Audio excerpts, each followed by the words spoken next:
Hello everybody, welcome to my channel. It's me tarot 313 intuitive. कैसे हैं guys आप सब लोग? आज हम देखने वाले हैं who is coming into your love life, x और next.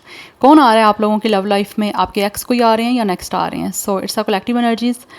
So if you guys are new here, so don't forget to subscribe, like and share and press all the notification bell। Personal bookings के लिए मेरे email या फिर Instagram पे आप लोग contact कर सकते हैं। डिस्क्रिप्शन में डिटेल्स मेंशन है, चेक कर लीजिएगा। एंड याद रखिएगा गाइस, ये कलेक्टिव एनर्जीज हैं, so don't try to fix on anything. Easily आप लोगों से जितना रेजोनेट होगा, well and good, and fly the rest. So positive रहिएगा, ठीक है, और वीडियो को लाइक मस्ट करिएगा। बट याद रखिएगा, ये किसी भी तरह का कोई आपका पर्सनल रीडिंग नहीं है। It's a gender specific, it's a general energies. आपका कोई भी स्टार साइन है, आप लाइक ज़ोडिक साइंस है, कोई भी आपका एज का ग्रुप है, कोई भी आपका जेंडर है, सबके लिए रीडिंग ओपन है, ठीक है। तो ये मत समझा करें कि ये कोई स्पेसिफिक जेंडर की रीडिंग है, नो, सबके लिए ओपन है, मेल फीमेल जो भी आपका कोई जेंडर है, ठीक है। So let's start the reading. Thank you so much for your support. आप जितना सपोर्ट करेंगे, जितना अच्छा फीडबैक देंगे, आपके लिए रीडिंग्स आती रहेंगी। So stay connected. Let's see, जान लेते हैं कौन है जो आपकी लाइफ में आ रहे हैं, लव लाइफ में आ रहे हैं। एक्स आ रहे हैं या नेक्स्ट आ रहे हैं? कौन आ रहा है व्यूवर्स की लव लाइफ में, एक्स या नेक्स्ट? प्लीज़ टैरो बताइएगा, कौन आ रहे हैं व्यूवर्स की लव लाइफ में, एक्स या next? Okay, thank you. We have it's a spiritual gift. Definitely ये इंसान जो भी है काफ़ी ज़्यादा स्पिरिचुअल है। एंड आई फील लाइक कि इंसान बहुत ज़्यादा मेडिटेशन कर रहे हैं, बहुत ज़्यादा योगा कर रहे हैं इस टाइम। एंड कुछ लोगों को यूनिवर्स ने काफ़ी ज़्यादा स्पिरिचुअली जो है वो गिफ्ट दिए हुए हैं। We have it's a drinking toxic lifestyle. कुछ लोग, मुझे दिख रहा है ये इंसान वो है जो बहुत ज़्यादा पास्ट में कहीं ना कहीं टॉक्सिक थे। इनका लाइफ स्टाइल जो है वो बहुत ही ज़्यादा लाइक टॉक्सिक था। लाइक ये बहुत ड्रिंकिंग करते थे, बहुत ही ज़्यादा, कोई किसी भी तरह का कोई गाइस इनकी कुछ बैड हैबिट्स नहीं, बट राइट नाउ ऐसे दिख रहा है कि ये इंसान काफ़ी हद तक जो है वो बेटर हो चुके हैं। इन्होंने अपनी लाइफ को काफ़ी ज़्यादा जो है वो चेंज किया है इन अ बेटर वे। बहुत ज़्यादा स्पिरिचुअल जो है ना ये इंसान हो चुके हैं, और अपने आप को बहुत ज़्यादा स्पिरिचुअली इन्होंने ग्रूम किया है, स्पिरिचुअली कनेक्टेड किया है। ये इंसान बहुत ज़्यादा ऐसे लग रहा है जैसे मेल फीमेल जो भी जेंडर है, अपनी मेडिटेशन कर रहे हैं, योगा कर रहे हैं, कहीं ना कहीं बहुत ही ज़्यादा अकेले में टाइम स्पेंड करते हैं नेचर के साथ, जहाँ पे ये इंसान इनहेल एक्सेल की एक्सरसाइज करते हैं और अपने आप को जो है वो काफ़ी फ्रेश करने की कोशिश करते हैं, और काफ़ी हद तक हो भी चुके हैं, क्योंकि इनका लाइफस्टाइल काफ़ी टॉक्सिक रहा है और वहाँ से ये इंसान निकला है। मुझे ये एनर्जी दिख रही है। We have it's moving on, let he go, loving you and free. Yes, इस इंसान ने किसी ना किसी सिचुएशन से डेफिनेटली मूव ऑन किया, ऐसी टॉक्सिसिटी से। यहाँ बहुत ज़्यादा बार्स में जाना, नाइट क्लब में जाना, पार्टीज़ वगैरह अटेंड करना, ठीक है, वहाँ पर ड्रिंकिंग करना, अल्कोहल, समथिंग लाइक दिस, कुछ ना कुछ चीज़ें रही हैं इस इंसान की। बट अभी ऐसा लग रहा है काफ़ी चेंज हो चुके हैं। इन्होंने अपनी लाइफ में अपने आप को काफ़ी जो है ना नेगेटिव चीज़ों को लाइक लेट गो किया और अपनी लाइफ में आगे मूव किया है। बिकॉज इस टाइम ये इंसान अपने आप को काफ़ी हद तक नेगेटिविटी से, यहाँ पे टॉक्सिसिटी से जो है ना वो निकाल चुके हैं, रिलीज़ कर चुके हैं। एंड अपनी लाइफ को इस टाइम फ्री वे में जो है अपने आप से प्यार करके जो है वो गुजार रहा है ये इंसान। And for some of you, ये इंसान वो भी हो सकता है कुछ लोगों की तरफ से जिनके इस टॉक्सिक लाइफस्टाइल की वजह से मे भी आप लोगों ने मूव ऑन किया था, बिकॉज आप कहीं ना कहीं इस इंसान के साथ एडजस्ट नहीं कर पा रहे थे। दैट्स वाई आपने इनको लेट गो किया, इनसे मूव ऑन किया, बिकॉज ये इंसान या तो आपको प्यार नहीं कर रहे थे। कुछ लोगों का हो सकता है ये इंसान पास से रेलिवेंट है कि कुछ आपके साथ इनका टॉक्सिक कनेक्शन रहा है, बिकॉज ये इंसान के कुछ लाइफस्टाइल डिफरेंट था, आपका डिफरेंट था, तो वो चीज़ें कहीं ना कहीं आप लोगों की किसी तरह से क्लैश कर रही थी। बट अभी मुझे लग रहा है ये इंसान ने खुद को भी इन सारी चीज़ों से ना रिलीज़ कर दिया है, निकल चुका है ये इंसान ऐसी सिचुएशन से। वी हैव ठग, बिकॉज हो सकता है या तो ये किसी चीज़ में, किसी केस में जो है वो ट्रैप हो गए थे और वहाँ से इनको सीख मिली। Yes, we have divine masculine. Definitely ये इंसान आपका divine masculine and right now ये बहुत ज़्यादा प्रे कर रहे हैं कि किसी तरह से आप जो हो ना उनको मिल जाओ। ये सीधे रास्ते पे आ चुका है गाइस ये पर्सन। लाइक ये पर्सन रिलीजन से ज़्यादा कनेक्टेड नहीं थे ना, तो अभी ऐसा लग रहा है ये जो भी इनकी लाइफ में रहा है, या तो ये इंसान को अरेस्ट किया गया किसी तरह से। मैं किसी तरह के जेंडर स्पेसिफिक में नहीं जा रही, मेल फीमेल कोई भी जेंडर हो सकता है। मे बी ये किसी तरह से लाइक इनको किसी केस में जानबूझ के लाइक बिना किसी रीज़न के जो है वो किस तरह से ट्रैप कर दिया गया, या फिर इंटेंशनली अनइंटेंशनली दोनों तरह से हो सकता है। किसी तरह से इस इंसान के साथ ऐसा कुछ हुआ है जहाँ से ये इंसान सीधे रास्ते पे आए हैं, ठीक है। और काफ़ी ज़्यादा रिलीजन जो है उन्होंने अपने रिलीजन को रीड किया है, बहुत ज़्यादा रिलीजियस हुआ है ये इंसान। दैट्स वाई इन इंसान को किसी तरह से बहुत ज़्यादा यूनिवर्स की तरफ से कुछ गिफ्ट ऐसे दिए गए हैं कि इस इंसान को सुकून आ गया। पहले सुकून नहीं था, सुकून की तलाश में भी जो है वो काफ़ी ज़्यादा सर्च कर रहे थे, नहीं मिल रहा था। जब से इन्होंने रिलीजन को फॉलो किया, यहाँ पर ये बहुत ज़्यादा रिलीजियस हुए हैं, इन्होंने डिवाइन से अपने आप को कनेक्टेड किया, तो ये काफ़ी हद तक जो है वो ये इंसान पीसफुल हो चुके हैं और इस टॉक्सिसिटी से रिलीज़ कर चुके हैं। और इस टाइम ये बहुत ज़्यादा प्रे कर रहे हैं। अगर कुछ भी इन्होंने गलत किया है पास्ट में, ऑब्वियसली उस अपनी उन सारी जो भी बैड हैबिट्स थी, या इस इंसान का कुछ बैड नेचर थी, बैड करैक्टर था, या कुछ भी इन्होंने अपनी लाइफ में कुछ बुरा किया, ये उसकी अपनी लाइफ में यूनिवर्स से जो है वो काफ़ी माफ़ी मांग रहे हैं, फॉरगिवनेस मांग रहे हैं कि किसी तरह से इंसान की वो जो भी पास्ट की गलतियाँ हुई हैं, इंटेंशनली अनइंटेंशनली, उन सब को जो है वो एक तरह से इस इंसान को उसका कर्मा ना मिले, वो सब कुछ इस इंसान का फॉरगिव कर दिया जाए यूनिवर्स की तरफ से। Yes. Anyhow, let's see more. Who is coming into your life?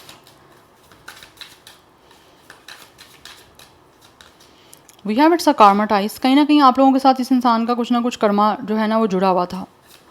That's why आप लोगों के साथ इस इंसान का जो है ना वो कनेक्शन नहीं ठीक रहा, बिकॉज आपका कार्मिक टाइज था, कार्मिक कुछ ना कुछ बंधन था आपका इनके साथ। बट राइट नाउ ये इंसान अपनी लाइफ में डेफिनेटली काफ़ी ज़्यादा जो है वो हसल करके आगे बढ़ चुके हैं। या इस इंसान को कहीं मुझे लग रहा है इस इंसान का कुछ ना कुछ थे अफेयर्स थे, कुछ ना कुछ ऐसे सिचुएशन चल रही थी जिसकी वजह से ये इन चीज़ों में जो है ना वो ट्रैप हुए हैं, या फिर खुद करके उसके बाद किसी तरह से बहुत एक अच्छा खासा इस इंसान को जो है ना वो उस चीज़ का कुछ पे करना पड़ा, तो उसके बाद ये सीधे रास्ते में आए हैं। यस, बिकॉज कहीं ना कहीं इस इंसान का करैक्टर नहीं ठीक रहा और अभी ये इंसान सीधे रास्ते पे आ चुके हैं। सीधा रास्ता इन अ सेंस कि ये बहुत ज़्यादा जो है वो स्पिरिचुअल हो चुके हैं, अपने रिलीजन को जो है वो इस इंसान ने फॉलो करना स्टार्ट कर दिया है। रिलीजियस से ये इंसान काफ़ी ज़्यादा दूर थे, तो अब उसके काफ़ी ज़्यादा इन्होंने समझा उस चीज़ को और अपने आप को ठीक किया इस इंसान ने। तो मुझे लग रहा है इस इंसान के साथ कुछ ना कुछ आपका कर्मा जो है वो जुड़ा रहा है और अभी ये इंसान सीधे रास्ते पे आ चुके हैं। That's why they are praying, they are manifesting you कि किसी तरह से इनकी डिवाइन फेमिनिन से जो है वो एक तरह से यूनियन हो जाए। बट इस इंसान ने अपनी लाइफ में हसल की है गाइस, और हो सकता है स्टिल अभी भी कहीं ना कहीं हसल कर रहे हैं, फाइनेंशियली अपने आप को जो है वो ग्रो करने की कोशिश कर रहे हैं। स्पिरिचुअली तो हो चुके हैं लेकिन फाइनेंशियली कर रहे हैं। कौन आ रहा है वीवर्स की लव लाइफ में? एक्स आ रहा है या नेक्स्ट आ रहा है? प्लीज़ टैरो बताइएगा। मेमोरीज, ये इंसान आपके पास से है guys. Definitely this person could be your x. Mostly chances x के हैं जो आपको बहुत ज़्यादा याद कर रहे हैं, लेकिन अभी काफ़ी हद तक ये इंसान जो है ना वो एक अच्छा बन चुका है। स्वीट टॉक, इनको जो भी आपके साथ इन्होंने बात वगैरह की हुई है, जो भी आपके साथ इनकी कन्वर्सेशन कम्युनिकेशन रही है, ये उसको बहुत ज़्यादा याद करते हैं। जो भी इनका आपके साथ टाइम स्पेंड हुआ है, आप जितना करीब रहे हो एक दूसरे के साथ, ये वो सब कुछ चीज़ें याद करते हैं और इसीलिए जो है वो प्रे कर रहे हैं कि किसी तरह से वो टाइम वापस लौट आए, दोबारा से आपके साथ उनका कनेक्शन बन जाए, दोबारा से आपके साथ कन्वर्सेशन स्टार्ट हो जाए जो काफ़ी इन्जॉय करते थे। तो ये बहुत याद कर रहे हैं। इस इंसान के पास डेफिनेटली आपकी पिक्चर्स हैं जिनको ये देखते हैं तो इनकी बहुत ज़्यादा जो है ना इनको हर्ट भी होता है, दुख भी होता है, जो कुछ भी इन्होंने आपके साथ किया है या जो कुछ भी जैसा भी रहा है। सी गाइस, डिवाइन फेमिनिन, मैंने आपको ऑलरेडी बताया ना कि ये इंसान जो भी है वो मैस्कुलिन जो एनर्जी में है वो मैनिफेस्ट कर रहे हैं कि किस तरह से उनको उनकी डिवाइन फेमिनिन से उनकी यूनियन हो जाए। तो डेफिनेटली आपका इनके साथ DMDF कनेक्शन में हो और ये ऑलरेडी कुछ लोगों का जो कनेक्शन है वो रिटर्न है। आप डेस्टिनी में हो एक दूसरे की, इसीलिए ये मैनिफेस्ट कर रहे हैं और आपकी ज़िंदगी में वापस आके हर चीज़ को परफेक्ट करेंगे एंड विद अ फैमिली आपके साथ फैमिली बनाना चाहता है ये इंसान। पास में चाहे ये जैसे भी नहीं हो, जो भी इनका इंटेंशन रहा हो, बट राइट नाउ ऑब्वियसली ये इंसान आपकी लाइफ में आना ही इसीलिए चाह रहे हैं आपकी लव लाइफ में कि आपके साथ फैमिली बनाएं और आपका एक अच्छे वे में जो है वो यूनियन हो, बिकॉज आप राइट नाउ एक सेम पेज पे हो। पास्ट में नहीं थे सेम पेज पे, but right now same page पे हो। यस, और ये फैमिली बनाना चाहते हैं आपके साथ। Anyhow let's see from the tarot, more clarity देखते हैं कौन आ रहा है वीवर्स की लव लाइफ में। एक्स आ रहा है या नेक्स्ट आ रहा है? प्लीज़ टैरो बताइएगा। We have it's a page of sword. ये इंसान जो भी है ऑब्वियसली आप भी स्टिल आप में इंटरेस्टेड हैं। एंड यहाँ तो ये इंसान दिखने में काफ़ी यंग है, यहाँ पे एज में यंग हो सकते हैं, but this person is definitely thinking about you, this person is spying you, stalking you, watching you, क्योंकि किसी तरह से ये इंसान आपके बारे में सोच रहे हैं, आपसे बात करना चाहते हैं, आप तक आना चाहते हैं, कॉन्टैक्ट करना चाहते हैं, और उसी का मौका कोई ना कोई ढूंढ रहे हैं कि किसी तरह से इनको आपसे बात करने का मौका मिल जाए, कम्युनिकेशन करने का मौका मिल जाए, बिकॉज आपके बारे में ज़्यादा से ज़्यादा जानना चाहते हैं। They are very curious about you. Yes, इनको बहुत ज़्यादा क्यूरियोसिटी है आप लोगों में, इसीलिए आपसे कांटेक्ट करना चाह रहे हैं। We have it's a 6 of cups. Yes, and it's a memories.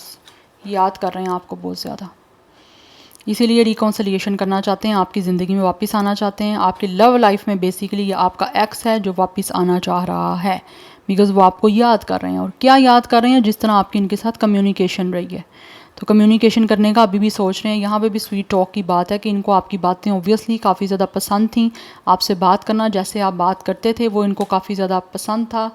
आपकी बातों से इस इंसान को प्यार था, लेकिन जो कुछ भी हुआ, टॉक्सिक हुआ, जैसे भी हुआ वो हो गया।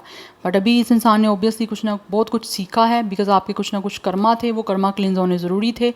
इस इंसान के सामने बहुत सारी चीज़ों की रियलिटी आनी थी, एक्सपोज होना था बहुत कुछ, और जिस रास्ते पे ये चले थे उस रास्ते का कुछ ना कुछ तो एंड होना था, वो उनका हो चुका है। यस, बिकॉज पास्ट में मुझे लग रहा है ये इंसान बिल्कुल भी अच्छे नहीं थे, क्योंकि एनर्जी यहाँ पे जिसकी आ रही है वो यही आ रही है कि इंसान इनकी कुछ बैड रेपुटेशन थी, या फिर किस तरह से बुरे कामों में थे। आप देख सकते हो यहाँ पे जो कार्ड आया है, तो उसी के अकॉर्डिंग, लेकिन अभी सीधे हो चुके हैं ये। यस, रिलीजियस बहुत ज़्यादा हो चुका है ये इंसान, स्पिरिचुअल बहुत ज़्यादा हो चुके हैं। दैट्स वाई अब रिकॉन्साइल करना चाहते हैं और दोबारा से आपसे चांस चाहते हैं इस रोमांटिक कनेक्शन को स्टार्ट करने का, एंड माफ़ी मांगना चाहते हैं आपसे। बात करके माफ़ी मांग के हर चीज़ को दोबारा से ठीक करना चाहते हैं। रिकॉन्सिलिएशन की एनर्जी है, दोबारा से चांस चाहना, सेकंड चांस चाहता है ये इंसान, ताकि चीज़ों को जो है वो इमेंट्स कर सकें, फिक्स करना चाहते हैं दोबारा से उन सारी चीज़ों को जो ये पास्ट में ख़राब कर चुके हैं, या पास्ट में इन्होंने सही से जो भी कनेक्शन आपके साथ नहीं बनाया, अब उन सब चीज़ों को फिक्स करना चाह रहे हैं। We have it's a page of pentacles. यहाँ पे पेजेस की एनर्जी बहुत ज़्यादा आ रही है। इट मीन्स कि ये आपसे बात करना चाहते हैं, कुछ ना कुछ है ऐसा, कुछ स्टार्ट करना चाह रहे हैं आपसे। और मुझे यहाँ पे एनर्जी दिख रही है बहुत जल्द आप लोगों को इनकी तरफ से कोई ना कोई गुड न्यूज़ रिसीव हो सकती है, मैसेज कॉल रिसीव हो सकता है। यस, 2 ऑफ कप्स, पार्टनरशिप करना चाह रहे हैं आपसे, आपकी ज़िंदगी में वापस आके दोबारा से ये इंसान आपके साथ जो है वो कमिटमेंट बनाना चाह रहे हैं। यस, ये इंसान आपके पास से ही है गाइस। और अगर लेट सपोज किसी का कभी कोई पास्ट रहा ही नहीं है, तो ये इंसान वो है जिनकी लाइफ में ये सब कुछ चलता रहा है, ठीक है। और अब वो चाहते हैं कि उनके एक परफेक्ट जो पार्टनर यूनिवर्स की तरफ से बना हुआ है, जो उनकी किस्मत में है, जो डेस्टिनी में है इंसान, वो उनको मिल जाए, ठीक है। और वो उनसे अपनी सारी बातें कर सकें, एक अच्छा तरीके से कम्युनिकेशन और एक रोमांटिक कनेक्शन को बिल्डअप कर सकें, तो वो आपसे करना चाह रहे हैं। जिनकी लाइफ में कभी कोई नहीं रहा, ठीक है, यहाँ पर ऐसा इंसान नहीं रहा आपकी लाइफ में, जैसी एनर्जीज़ यहाँ पे आई हैं, तो उनकी लाइफ में एक नया इंसान आएगा जिनके साथ उनकी पार्टनरशिप होगी, हार्ट टू हार्ट कन्वर्सेशन होगी, और बिल्कुल सेम जो है वो कनेक्शन ऐसे ही होगा जिसमें एक म्यूचुअल फीलिंग्स जो हैं वो शेयर की जाएंगी और पार्टनरशिप की जाएगी, और एक अच्छे वे में जो है वो यूनियन की जाएगी। बिकॉज़ ये इंसान जो उनको आप लोग बिल्कुल नहीं जानते हो, जिनका नया ये एक कनेक्शन है, उनकी लाइफ में एक इंसान वो आ रहा है जो कि उनमें काफ़ी इंटरेस्टेड है, बिकॉज़ कहीं ना कहीं यूनिवर्स ही भेज रही है उनको आपकी लाइफ में। यस, बट इस टाइम वो अपने कर्मा को फेस कर चुके हैं, ठीक है, और एक अच्छा इंसान जो है ना वो बन चुके हैं। चाहे ये मेल फीमेल जो भी इनका जेंडर है, उसी के अकॉर्डिंग आपने डिवाइन मैस्कुलिन डिवाइन फेमिनिन की एनर्जी को अपने पे जो है ना वो फिक्स करना है। But with the 2 of cups ये आपके साथ ऑब्वियसली ये कंपेनियनशिप करना चाहते हैं, एक पार्टनरशिप करना चाह रहे हैं आपकी ज़िंदगी में आके, बिकॉज़ ये इंसान जो भी है वो आपके साथ एक रोमांटिक कनेक्शन को बिल्डअप करना चाहते हैं, कमिटमेंट देना चाहते हैं आपको एक अच्छे कनेक्शन को बिल्डअप करने की, और अपने इमोशंस को शेयर करना चाहते हैं आप लोगों के साथ। बिकॉज चाहे आप इस इंसान को जानते हो, लाइक एक्स है या नेक्स्ट है, लेकिन है ये आपका सोलमेट। जिनके पास्ट के कर्मा क्लिंज हुए हैं, वो पहले इनका एक कर्मा था, ठीक है, कार्मिक कनेक्शन था आपका, बट अभी जो है वो कर्मा जब ले लिए आप दोनों ने, तो अब वो आपका एज अ सोलमेट जो है वो यूनियन हो रहा है। We have the chariot and we have it's a knight of sword. काफ़ी एक्साइटमेंट आएंगे, काफ़ी एक्साइटेड और काफ़ी एक्साइटमेंट में दिख रहे हैं मुझे आपकी तरफ आने के लिए, बिकॉज इन्होंने ठान लिया हुआ है कि इनको किस तरह से एक्शन लेना है, किस तरह से आपके साथ कनेक्शन बनाना है, किस तरह से आपकी लाइफ में वापस लौटना है। यस, बिकॉज़ ये इंसान वैसे ही मुझे दिख रहे हैं काफ़ी इंटेलेक्चुअल वे में आपकी तरफ आना चाह रहे हैं, रीच आउट करना चाह रहे हैं, चाहे आपके बीच में जितने भी डिफरेंसेस हैं, बट फिर भी ये आप दोनों के साथ एक अच्छी कंपैटिबिलिटी बनाना चाह रहे हैं। तो चाहते हैं कि आप दोनों के बीच में एक अच्छी कंपैटिबिलिटी बन जाए, बिकॉज़ कहीं ना कहीं उनको लगता है कि अब आप सेम पेज पे हो, दैट्स वाई। यस, सो काफ़ी एक डिटर्मिनेशन, एक विल पावर मुझे दिख रही है, और जितने भी चैलेंजेस आपने फेस किए हैं इनके साथ या इन्होंने किए हैं अपनी लाइफ में, अभी उनको सारे चैलेंजेस से निकल के एक अच्छा वे में आपके साथ यूनियन करना चाह रहे हैं। यस, सो कुछ लोगों के बीच में ट्रैवल भी इन्वॉल्व हो सकता है, तो ये ट्रैवल करके आपकी तरफ आ रहे हैं। ट्रैवल करने से पहले ये आपको लग रहा है जैसे किसी तरह से मैसेज कॉल करके रीच आउट करने की कोशिश करेंगे, बिकॉज बात करना चाह रहे हैं आपसे, आपका इंटरेस्ट देखना चाहते हैं कि है इनमें या नहीं है। जो लोग पास्ट से हैं मैं उनकी बात कर रही हूँ। और जो ये एक नया कनेक्शन है वो डेफिनेटली इंसान जो है वो यूनिवर्स की तरफ से कहीं ना कहीं आपकी तरफ आ रहा है, ये कर्मा आपसे मिलवा रहे हैं उसको, ठीक है, क्योंकि आपकी अगर वो डेस्टिनी में है तो आपकी मीटिंग हो रही है उस इंसान से। यस, बट इस इंसान के साथ आपका पास्ट लाइफ का सोलमेट का कनेक्शन है, जो कि नया इंसान आपकी लाइफ में आ रहा है। बट मोस्टली एनर्जी बात करूँ तो यहाँ पे पास्ट की आ रही है, बट अगर आपकी लाइफ में ऑब्वियसली कोई नहीं रहा तो नया इंसान ही आपकी लाइफ में आएगा, लेकिन होगा वो आपका सोलमेट ही। यस, और ये जो इंसान आपके पास से है ना, इसको आपकी लाइफ में एंटर करने की बहुत ज़्यादा जल्दी है। बिकॉज़ एक उनके अंदर मुझे वो दिख रही है, जैसे एक होता है ना एक इंसान के अंदर एक लॉन्गिंग की एनर्जी है, कि एक तरफ है उनको आपके साथ मिलने की, आपसे रिकॉन्सिलिएशन करने की, आपकी ज़िंदगी में एंटर होने की और प्यार को दोबारा से बिल्डअप करने की। तो वो मुझे एक लॉन्गिंग दिख रही है इनके अंदर, और हो सकता है कि काफ़ी टाइम के बाद आपकी इनके साथ मीटिंग होगी, काफ़ी टाइम के बाद ये आपकी लाइफ में आ रहे हैं। या तो ये कोई 2 इयर्स का गैप हो सकता है, या फिर 6 to 7 मंथ्स हो सकते हैं, या फिर इससे ज़्यादा का टाइम भी हो सकता है। यस, सो स्टार साइन यहाँ पे कैंसर, पाइसिस, स्कॉर्पियो काफ़ी स्ट्रॉन्ग दिख रहा है। अदरवाइज जेमिनी, लिब्रा, एक्वेरियस हैं, एंड कुछ लोगों की तरफ से टॉरस, विर्गो, कैप्रिकॉर्न की एनर्जी भी है। यस, बट मुझे यहाँ पे दिख रहा है जैसे एज चाहे जो भी है, बट यंगर काफ़ी लुक है, चाहे वो अब आपकी है या इनकी है या फिर दोनों की हो सकती है। बट ये इंसान दिखने में मुझे काफ़ी यंग दिख रहे हैं, but this person is very clever. Yes, clever है ये इंसान मेंटली, उनको पता है कि इस तरह से मैंने बात करनी है। Number 7, 6, 2 is important. 27, 26 एज या डेट ऑफ बर्थ हो सकता है, अदरवाइज लाइफ पाथ नंबर हो सकता है 2, 6 या 7। तो मोस्टली मुझे एनर्जी 20+ की दिख रही है एज की। Yes, so this is your reading guys, I hope this will help you and resonates with you. मुझे कमेंट सेक्शन में अपना फीडबैक आप लोग मस्त दीजिएगा। I will see you tomorrow, bye.